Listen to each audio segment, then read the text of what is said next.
8 दिसंबर 2004 Iraq के camp बका से एक बेहद शांत स्वभाव के शख्स अबू बकर अल बगदादी को रिहा किया जा रहा था।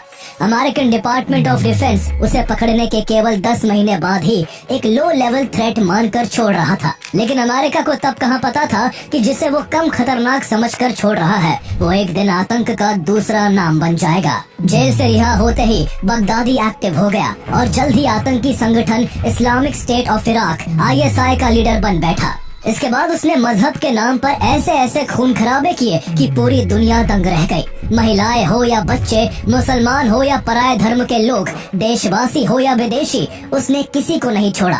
वो मजहब की आड़ में सत्ता और ताकत हासिल करता गया। देखते ही देखते उसने इराक के 40% हिस्से को अपने कंट्रोल में कर लिया और फिर उसने अपने पांव सीरिया में भी फैलाकर एक्सपेंशन करते हुए अपने संगठन ISI का नाम बदलकर Islamic state of Iraq and Syria ISIS कर दिया। सीरिया में वो 1/3 हिस्सा कैप्चर कर वहाँ के रक्का शहर से अपना शासन चलाने लगा और खुद को मोहम्मद का वंशज बताते हुए खलीफा घोषित कर दिया। खुद को मसीहा कहने वाले बगदादी के काम इतने दहशत भरे थे कि उसने लाखों लोगों की जिंदगी को नर्क बना दिया।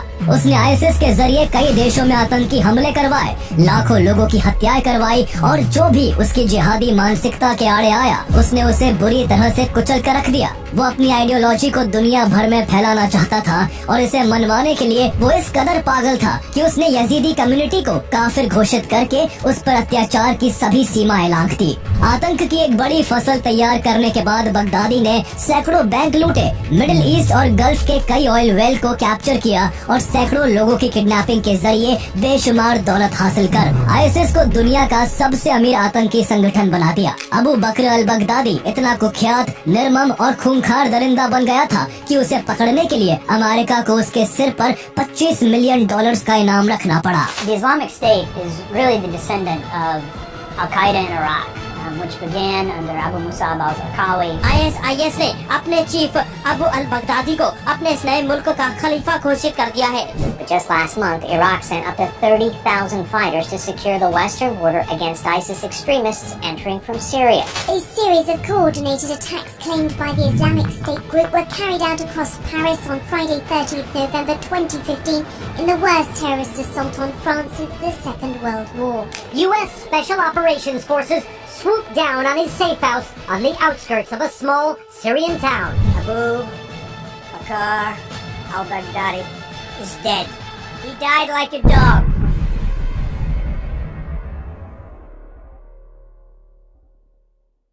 अबू बकर अल बगदादी का जन्म 28 जुलाई 1971 को इराक के समारा शहर में हुआ था। उसका बचपन का नाम इब्राहिम अवाद इब्राहिम अल बादरी था। उसके पिता अवाद इब्राहिम एक रिलीजियस क्लेरिक थे और उसका परिवार सुन्नी कम्युनिटी के अल बदरी ट्राइब से बिलोंग करता था। बगदादी ने अपनी early education Samarra high school से पूरी की और आगे की पढ़ाई के लिए कैपिटल सिटी बगदाद चला गया। वो पढ़ने में यूं तो एक एवरेज स्टूडेंट था, लेकिन उसकी मैथमेटिक्स काफी अच्छी थी। 10th क्लास के मैथ्स एग्जाम में उसके 100 में से 98 मार्क्स आए थे। अबू बकर अल बगदादी का इराकी मिलिट्री में शामिल होने का सपना था, लेकिन उसकी पुअर आईसाइट ने उसका ये सपना तोड़ दिया। बगदादी रिलीजियस माहौल में बड़ा हुआ था, इसलिए उसने इस्लामिक यूनिवर्सिटी ऑफ बगदाद से इस्लामिक स्टडीज में आगे की पढ़ाई जारी रखते हुए BA और MA की डिग्री हासिल कर ली। बगदादी पढ़ाई के दौरान एक सुन्नी मॉस्क के पास रहता था। उसे कुरान की आयतें मुंह ज़बानी याद थी। साथ ही वो और भी लोगों को कुरान का पाठ कराने और इस्लामिक लॉ शरिया का पालन करवाने में खूब रुचि रखता था, इसलिए उसके परिवार वाले उसे द बिलीवर कहा करते थे। इसी दौरान बगदादी में सलाफिज्म और जिहादिज्म की भावना भी पनपी। वो जैसे जैसे बड़ा हुआ उसके अंदर एक अजीब सा बदलाव आ रहा था। उसे ऐसा महसूस होता था कि आसपास के लोग इस्लाम को सही से फॉलो नहीं करते। ऐसे लोगों को देखकर उसका खून खौल जाता था। वैसे तो वो इंट्रोवर्ट था, लेकिन जब इस्लाम की बात आती तो वो बीच भीड़ में अकेला ही लड़ जाता। जहाँ अबू बकर अल बगदादी के अंदर गुस्सा बढ़ रहा था, तो वही उस समय इराक और अमेरिका के बीच पॉलिटिकल टेंशन काफी बढ़ चुकी थी। अमेरिका ने इराक पर वेपन्स ऑफ मास डिस्ट्रक्शन को रखने और अलकायदा को सपोर्ट करने का आरोप लगाते हुए 20 मार्च 2003 को इराक पर अटैक कर दिया और 13 दिसंबर 2003 को इराकी डिक्टेटर सद्दाम हुसैन को अरेस्ट कर उसे 30 दिसंबर 2006 को फांसी के फंदे से लटका दिया गया। इस तरह इराक पर से सद्दाम का करीब 24 साल का शासन खत्म हो गया था और कुछ ही दिनों के भीतर अमेरिका ने यहाँ अपने मतलब की सरकार बनवा दी थी। चूँकि बगदादी के चाचा इराकी सिक्योरिटी सर्विसेज में काम करते थे, जबकि उसका एक भाई इराकी आर्मी में ऑफिसर था, इसलिए उसे भी इराक में अमेरिकन इन्वेजन की पूरी जानकारी रहती थी। उसके मन में अब अमेरिका के लिए नफरत बढ़ने लगी थी। उसे ये बात कांटे के समान चुभती थी कि उसके देश में आखिर अमेरिका क्यों घुस बैठा है। अमेरिकन इन्वेजन के बाद से इराक में छोटी छोटी कई रीजनल ऑर्गेनाइजेशन खड़ी होने लगी थी। इस तरह के माहौल ने बगदादी को भी घेर लिया और उसने भी अपने सहयोगियों के साथ मिलकर इस्लामिस्ट इंसर्जेंट ग्रुप जमात जैश अल हल सुना वाल जमाहा बना लिया, जो अक्सर अमेरिकी सेना और उनके काफिलों पर हमले किया करता था। बगदादी इस ग्रुप की शरिया कमेटी का हेड था, जहाँ उसका काम युवाओं को इस्लामिक प्रीच में फंसाकर अपना ग्रुप ज्वाइन करवाने का था। उसकी बोलने की कला अच्छी थी, इसलिए उसने दर्जनों यंग लोगों को अपने साथ मिला लिया था। धीरे धीरे बगदादी अमेरिकन आर्मी की नजरों में आने लगा और उसे 2004 के शुरुआती महीनों में बगदाद के पास के ही एक शहर फलूजा से अरेस्ट कर लिया गया। इसके बाद उसे अमेरिकी सेना ने साउथ इराक में स्थित कैंप बका में बंद कर दिया। इराकी इन्वेजन के दौरान अमेरिका ने इस कैंप में भारी संख्या में इस्लामिक एक्सट्रीमिस्ट को पकड़कर बंद किया था। जब यहाँ अबू बकर अल बगदादी को लाया गया तो वो बाकी कैदियों से बिल्कुल ऑपोजिट बिहेव करता। वो किसी से लड़ने, झगड़ने या बहस करने के बजाय शांत स्वभाव से हर दम नमाज पढ़ता रहता और अपने साथी कैदियों से भी नमाज पढ़वाता, साथ ही उन्हें रिलीजियस क्लासेस भी देता। उसका व्यवहार यहाँ सभी के साथ अच्छा था, इसलिए अमेरिका ने उसे एक लो लेवल थ्रेट माना और केवल 10 महीनों बाद ही उसे रिहा कर दिया। तब अमेरिका को कहाँ पता था कि जिसे वो एक मिसगाइडेड यूथ मानकर रिहा कर रहा है, वो आदमी एक दिन आतंक की दुनिया में अपने नाम का झंडा गाड़ देगा और आगे चलकर उसके लिए भी एक बड़ा थ्रेट बनकर उभरेगा। कैंप बका से रिहाई के बाद अबू बकर अल बगदादी अल कायदा की एफिलिएटेड ऑर्गेनाइजेशन अल कायदा इन इराक AQI के कांटेक्ट में आया, जिसका नेतृत्व अबू मुसाब अल जरकावी कर रहा था। AQI इस्लामी जिहाद के नाम पर बहुत ही क्रूर तरीके अपना रहा था, जिनमें आत्मघाती हमलों से लेकर बिहेडिंग के तरीके तक शामिल थे। उसका मेन मोटिव इराक में मौजूद अमेरिकी सैनिकों और उनका साथ देने वाली इराकी फोर्सेस के खिलाफ आतंक फैलाना था। जरकावी के नेतृत्व में AQI इराक में आतंकवादी गतिविधियों को तेजी से बढ़ाकर एक बड़ी ताकत बनकर उभरा था। 2006 में AQI ने अपने नेटवर्क को बढ़ाने के लिए कई अन्य संगठनों के साथ मिलकर मुजाहिदीन शुरा काउंसिल नाम से एक जिहादिस्ट अम्ब्रेला ऑर्गेनाइजेशन बनाया। बगदादी भी AQI के काम से काफी इम्प्रेस था, इसलिए उसने भी AQI को ज्वाइन करते हुए अपने ग्रुप को इसी काउंसिल में मर्ज कर दिया। AQI अमेरिकन फोर्सेस को टारगेट करने के साथ साथ इराक में सुन्नी शिया के तनाव को भड़काकर सेक्टेरियन वायलेंस भी फैला रहा था, ताकि वहां अमेरिका समर्थित इराकी सरकार अनसेटल हो जाए। इस तरह सद्दाम हुसैन के मारे जाने के बाद भी जरकावी अमेरिका का सर दर्द बना हुआ था। इसलिए बढ़ते खतरे को देखते हुए अमेरिका ने जून 2006 में AQI के ठिकानों पर एक बड़ी एयर स्ट्राइक की, जिसमें AQI का सरगना अबू मुसाब अल जरकावी मारा गया। जरकावी की मौत को इराकी और अमेरिकी सेनाओं ने एक बड़ी सफलता के रूप में सेलिब्रेट किया, लेकिन अभी इराक में आतंक के एक नए सूरज का उदय जल्दी ही होने वाला था। जरकावी की मौत के बाद AQI का charge Abu Umar al Baghdadi और अबू अयूब अल मासरी ने संभाला। उन्होंने AQI को रिस्टैब्लिश करते हुए उसका नाम बदलकर Islamic state of Iraq ISI कर दिया। इस दौरान ISI में अबू बकर अल बगदादी शरिया कमिटीज का प्रभारी था और जिहादी समूहों को रिलीजियस गाइडेंस देता था। अबू बकर अल बगदादी ने इराक के बड़े बड़े जिहादी गुटों को एकजुट करने का काम किया। वो बड़ी बड़ी सभाएं करता, जिहाद के नाम पर युवाओं को भड़काता और उन्हें ISI में शामिल होने के लिए मजबूर करता। इस तरह से ISI में बगदादी का कद बढ़ने लगा और आगे चलकर उसे ISI के कंसल्टेटिव शुरा काउंसिल में शामिल कर लिया गया, जिससे उसके कंधों पर ISI को आगे बढ़ाने की जिम्मेदारी आ गई। वो आगे चलकर सालों तक इसी तरह अपने शब्दों के जाल में हजारों लोगों को फंसाता रहा और ISI में लोगों की तादाद बढ़ाता रहा। उसका रुतबा अब तक काफी बढ़ चुका था और ISI के लोग उसको आंखें बंद करके फॉलो करते थे। इसी बीच 2010 में एक बार फिर ISI की बढ़ती ताकत को कम करने के लिए अमेरिकी सेना ने ISI के ठिकानों पर एक बड़ा अटैक किया। इस अटैक में उसके कई ठिकाने ध्वस्त हो गए और ISI का सरगना अबू उमर अल बगदादी और उसका डेप्यूटी अबू अयूब अल मसरी मारे गए। 2 टॉप कमांडर्स की मौत के बाद ISI बिखरने के कगार पर खड़ा था। ऐसे में अबू बकर अल बगदादी को Islamic state of Iraq ISI का नया नेता चुना गया। बगदादी ISI को फिर से मजबूत करने में जुट गया। उसने सद्दाम रिजीम के समय के मिलिट्री और इंटेलिजेंस ऑफिसर्स को ISI से जोड़ लिया। इनमें से कई ऑफिसर्स कैंप बका में बगदादी के साथ प्रिजनर्स थे। जो बगदादी कैंप बका में शांत रहता था, उसका ये रूप देखकर वो लोग हैरान जरूर थे, लेकिन उन्होंने बगदादी का पूरा साथ दिया। बगदादी ने इन अधिकारियों की स्पेशलिटी और वॉर टैक्टिक्स का इस्तेमाल करते हुए 2011 में मार्च से अप्रैल के बीच बगदाद के दक्षिणी हिस्से में 23 हमले करवाए और भारी उथल पुथल मचाकर आतंक की दुनिया में ISI का रुतबा फिर से कायम कर दिया। उसने अपना सबसे खूंखार रूप तब दिखाया जब 2 मई 2011 को अमेरिका ने पाकिस्तान के अबोटाबाद में घुसकर अलकायदा के सरगना ओसामा बिन लादेन को मार गिराया। बगदादी ओसामा बिन लादेन को अपना आदर्श मानता था, इसलिए उसकी हत्या से वो गुस्से से तिलमिला उठा और उसका बदला लेने का ऐलान कर दिया। इसके केवल 3 दिन बाद ISI ने इराक के हिल्ला शहर में एक बड़े हमले को अंजाम दिया, जिसमें 24 पुलिसकर्मी मारे गए जबकि 72 बुरी तरह घायल हो गए। इसके बाद ओसामा बिन लादेन की मौत का बदला लेने के लिए ISI ने इराक में 100 हमले करने की घोषणा करते हुए इराक के मोसुल शहर में आत्मघाती हमलों की एक सीरीज शुरू कर दी। इराक की गलियां, सड़कें और चौराहे ISI के बम विस्फोटों की गूंज से थर्रा उठे।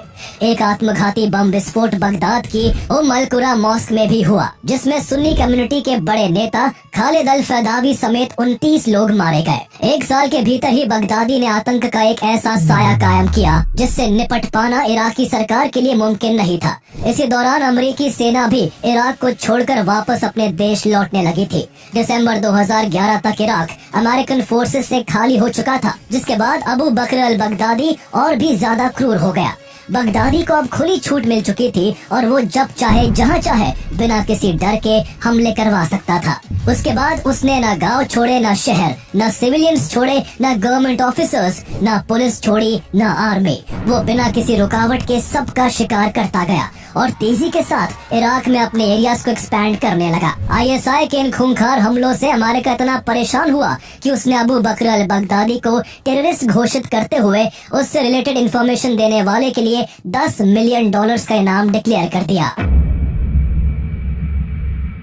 जहां इराक में ISI अपना आतंक कायम कर रहा था, तो वहीं इसी बीच इराक के पड़ोसी देश सीरिया में भी 2011 में सीरियन सिविल वॉर के चलते भारी उथल पुथल शुरू हो गई। धीरे धीरे सीरिया की लड़ाई भयानक रूप लेने लगी। एक तरफ सीरियन गवर्नमेंट को डिफेंड करने के लिए सीरियन आर्मी ब्रुटैलिटी की सारी हदें पार कर रही थी, जबकि दूसरी ओर वहां के लोकल रेबल ग्रुप्स सरकार को निशाना बना रहे थे। अमेरिका, रूस और ईरान जैसे ताकतवर देश भी अपने अपने फायदे के हिसाब से यहाँ इंटरफेयर कर रहे थे। ऐसे में अलकायदा भी सीरियन वॉर में शामिल होकर सीरियन गवर्नमेंट के अगेंस्ट हमले करके उससे सीरिया की टेरिटरीज छीनने में लगा हुआ था। अलकायदा हाई कमांड ने इस संघर्ष में ISI को भी शामिल होने का ऑफर दिया। बगदादी को ये एक अपॉर्चुनिटी की तरह दिखा जिससे वो ISI को और भी एक्सपैंड कर सकता था। उसने अपने भरोसेमंद साथी अबू मोहम्मद अल जोलानी की लीडरशिप में अपने हजारों लड़ाकों को सीरिया भेज दिया।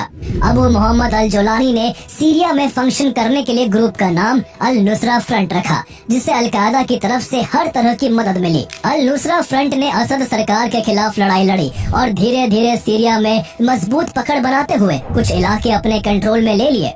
अलकायदा से मिल रहे लगातार सपोर्ट के कारण अल नुसरा फ्रंट अलकायदा के काफी करीब जाने लगा था। कहीं न कहीं बगदादी ये देखकर इनसिक्योर हो गया और उसने अलकायदा को कॉर्नर करते हुए अल नुसरा फ्रंट को ISI का पार्ट बताकर ISI में मर्ज कर दिया। इसके बाद उसने इराक एंड सीरिया में एक साथ फंक्शन करने के लिए ISI का नाम बदलकर Islamic state of Iraq and Syria ISIS कर दिया। बगदादी का ये फैसला कभी उसके वफादार रहे अल नुसरा फ्रंट को बनाने वाले अबू मोहम्मद अल जोलानी और Al Qaeda chief Ayman al Zawahiri को पसंद नहीं आया। अलकायदा ने उसके मर्जर को रिजेक्ट कर दिया और अल नुसरा फ्रंट को अपना हिस्सा बताते हुए ISIS के साथ सारे रिश्ते तोड़ दिए।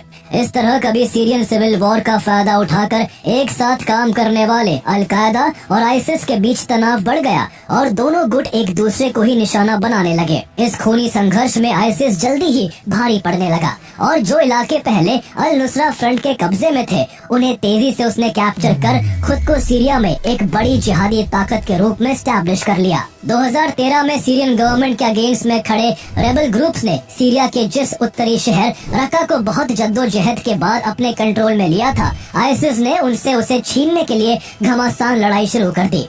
कई हफ्तों तक आईसिस ने रका में खूनी खेल खेला। उसके लड़ाकों ने महिलाओं, बच्चों और बूढ़ों को भी नहीं बख्शा। हजारों निर्दोष लोग मारे गए, जिससे जल्द ही लोकल विद्रोही गुट इस शहर को छोड़कर भाग गए और जनवरी 2014 तक रका आईसिस के कंट्रोल में आ गया। इसके बाद आईसिस ने यहाँ शरिया कानून लागू कर दिया और यहाँ अपने एडमिनिस्ट्रेटिव ऑफिस खोल लिया। रका अब बगदादी के चरमपंथी विचारों के हिसाब से चलने लगा था और जल्दी ही आईसिस ने रका को अपनी डिफैक्टो कैपिटल डिक्लेयर कर दिया। जहाँ आईसिस सीरिया में पांव फैला रहा था, तो वही इराक में उसका जबरदस्त एक्सपेंशन चल रहा था। कई छोटे छोटे इलाकों, गांव और कस्बों को कंट्रोल में लेने के बाद आईसिस के लड़ाके इराक के दूसरे सबसे बड़े शहर मोसुल पर कब्जा करने के लिए निकल पड़े। आईसिस ने इतनी ताकत के साथ यहाँ धावा बोला कि केवल 5 दिन के अंदर इराकी आर्मी यूनिट्स मोसुल छोड़कर भाग निकली और 10 जून 2014 तक पूरा मोसुल उसके कब्जे में आ गया। आर्मी यूनिट्स के बाद धीरे धीरे लाखों सिविलियंस ने भी आईसिस के खौफ से अपना घर छोड़ दिया। जो लोग बच गए और जिन्होंने आईसिस के मन मुताबिक काम नहीं किया, उन्हें आईसिस के आतंकियों ने मार डाला। मोसुल में भी रका की तरह शरिया लॉ लागू किया गया। अब मोसुल में लाखों जिंदगियां बगदादी के कंट्रोल में थी। साथ ही आर्मी के शहर छोड़ने के बाद अरबों डॉलर के मिलिट्री एसेट्स पर भी अब उसका अधिकार हो चुका था।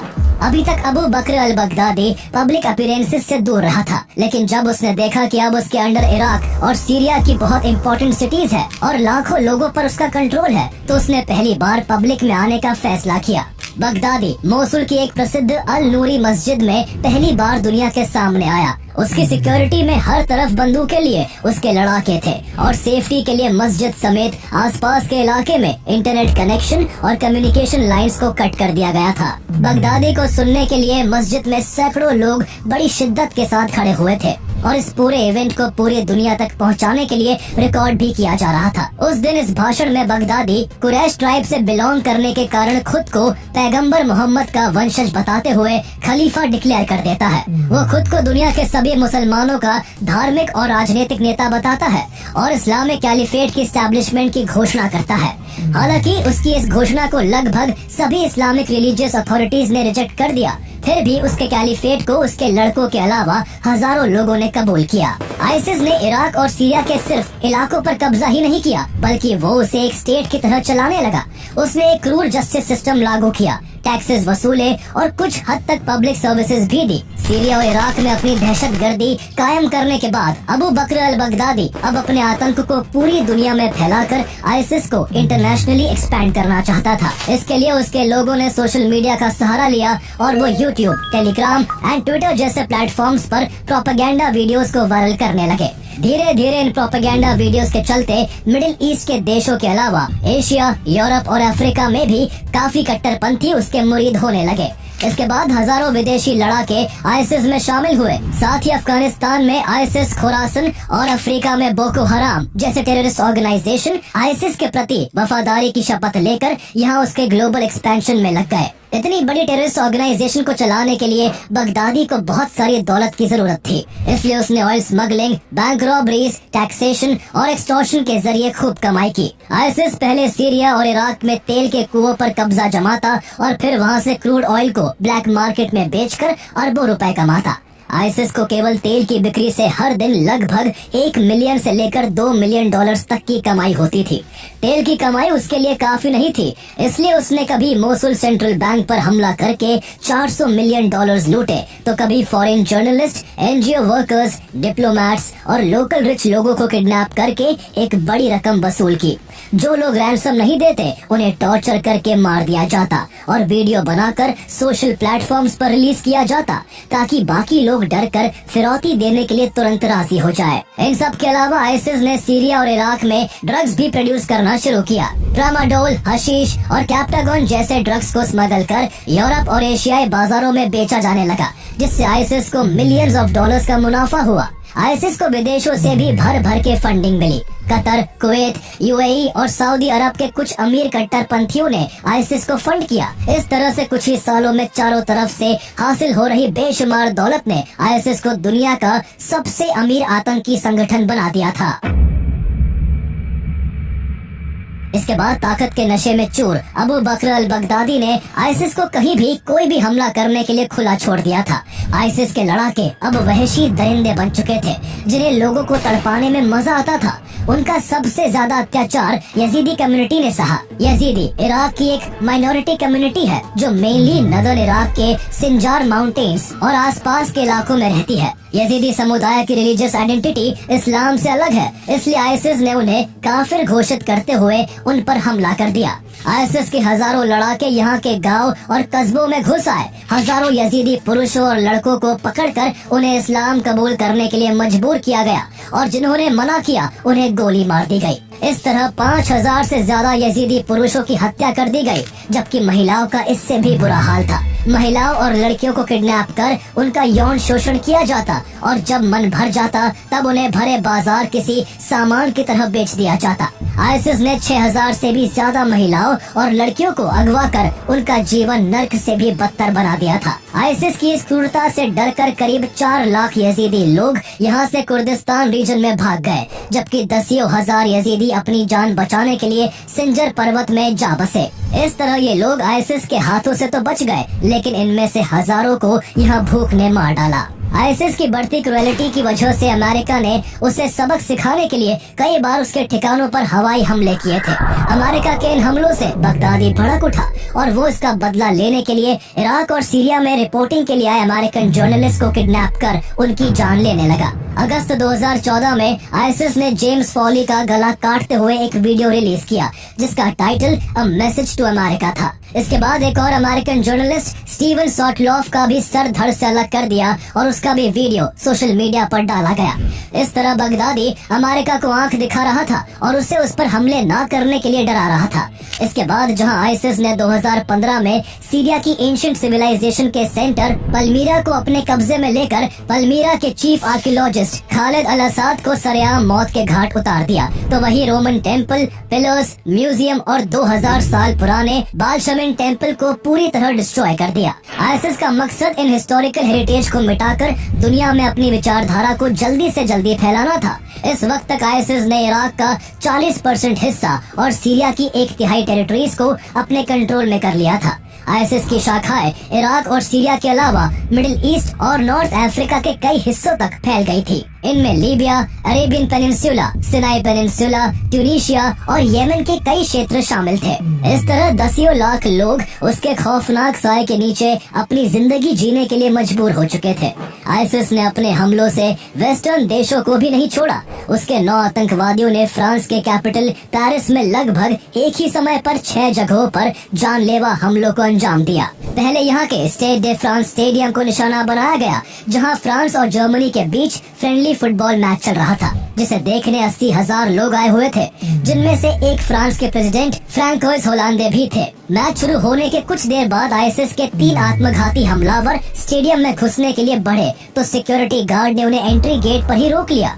उनकी चेकिंग की गई तो उनके होश उड़ गए, क्योंकि आतंकियों ने अपने शरीर पर एक्सप्लोजिव बांध रखे थे। इसके बाद पकड़े जाने से पहले ही तीनों ने खुद को उड़ा लिया।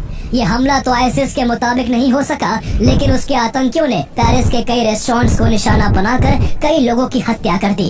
3 आतंकी बैटक्लैन कॉन्सर्ट हॉल में भी घुस आए, जहां 1500 लोग eagles of death metal band का लाइव शो देख रहे थे। तभी उन तीनों ने अंदर घुसकर अल्लाहू अकबर के नारे लगाते हुए AK-47 से अंधाधुंध गोलीबारी शुरू कर दी। आईसिस के इस हमले में उस दिन पेरिस में 130 बेकसूर लोगों की मौत हो गई, जबकि 350 से भी ज्यादा लोग बुरी तरह से घायल हो गए। इसके बाद बेल्जियम के ब्रसेल्स में बॉम्बिंग से लेकर फ्रांस के नाइस शहर में ट्रक से दर्जनों लोगों को कुचलने तक, जर्मनी के बर्लिन में क्रिसमस मार्केट पर अटैक करने और रशियन प्लेन्स को बम से उड़ाने से लेकर टर्की के अतातुर्क एयरपोर्ट पर आत्मघाती हमला करने तक, आगे के सालों में आईसिस ने कई विदेशी देशों को निशाना बनाया और आतंक की दुनिया में अपना नाम सबसे ऊपर ला दिया। आईसिस अब पूरी दुनिया के लिए खतरा बन चुका था। इराक और सीरिया के बाहर जिस हिसाब से उसने वेस्टर्न देशों में हमले किए थे, वेस्टर्न कंट्रीज को समझ आ चुका था कि अगर आईसिस को अभी नहीं रोका गया तो वो जल्द ही पूरी दुनिया को अपने आतंक की चपेट में ले लेगा। इसके बाद अमेरिकन फोर्सेस ने यूरोप और फ्रांस में एक्टिव आईसिस के मिलिटेंट्स को पकड़ने का अभियान चलाया और साथ ही रका पर हवाई हमले शुरू किए, जिसे आईसिस ने अपना कैपिटल घोषित कर रखा था। अमेरिका की स्पेशल फोर्सेस ने कुर्दिश और अरब मिलिशियाज के alliance Syrian democratic forces SDF के साथ मिलकर सीरिया में आईसिस को चारों तरफ से घेरना शुरू कर दिया। कई एयर स्ट्राइक्स करके सीरिया इराक सीमा पर स्थित आईसिस के लॉजिस्टिक सप्लाई चेन को तोड़ने का प्रयास किया गया ताकि आईसिस को कोई भारी समर्थन न मिल सके। अमेरिकी हवाई हमले में आईसिस के 2 कमांडर अबू मोहम्मद अल अदनानी और अबू उमर अल शिशानी मारे गए। टॉप कमांडर की मौत से यहाँ आईसिस की कमर टूटने लगी। इसके बाद इनकम के सारे रास्ते बंद करने के लिए आईसिस के कब्जे वाले ऑयल रिफाइनरीज को तबाह कर दिया गया और आईसिस के कई ट्रेनिंग कैंप्स को भी भारी नुकसान पहुंचाया गया। सीरिया में इस तरह आईसिस को कमजोर करने के बाद मोसुल को टारगेट किया गया, जहां आईसिस ने सालों से कब्जा जमा रखा था। अक्टूबर 2016 में अमेरिकन लेड कोalition ने ऑपरेशन वी आर कमिंग निन्वे के तहत मोसुल को आईसिस से मुक्त करने के लिए एक बड़ा मिलिट्री एक्शन शुरू किया, जिसमें इराकी सिक्योरिटी फोर्सेस और कुर्द पेशमर्गा फोर्सेस के अलावा कई देशों का इन्वॉल्वमेंट था। यहाँ ड्रोन स्ट्राइक और हवाई हमलों के जरिए सबसे पहले आईसिस की सप्लाई लाइंस को डिस्ट्रॉय किया गया। आईसिस के ठिकानों और कमांड सेंटर्स पर भी बड़ी कार्रवाई की गई। आईसिस को फाइनेंशियल रूप से अलग थलग करने के लिए अमेरिका ने मोसुल स्थित आईसिस के बैंकों पर भारी बमबारी कर आईसिस द्वारा जमा की गई लगभग 45 मिलियन डॉलर्स की संपत्ति जलाकर राख कर दी। इसके बाद अमेरिका ने आईसिस के खिलाफ साइबर वॉर की भी शुरुआत कर दी। ऑपरेशन ग्लोइंग सिम्फनी के तहत ट्विटर, फेसबुक और टेलीग्राम जैसे सोशल मीडिया प्लेटफॉर्म्स पर आईसिस के सैकड़ों अकाउंट्स ब्लॉक कर दिए गए। अमेरिका ने आईसिस के डिजिटल कम्युनिकेशन को ट्रैक कर उनके ठिकानों पर बेहद सटीक हमले किए।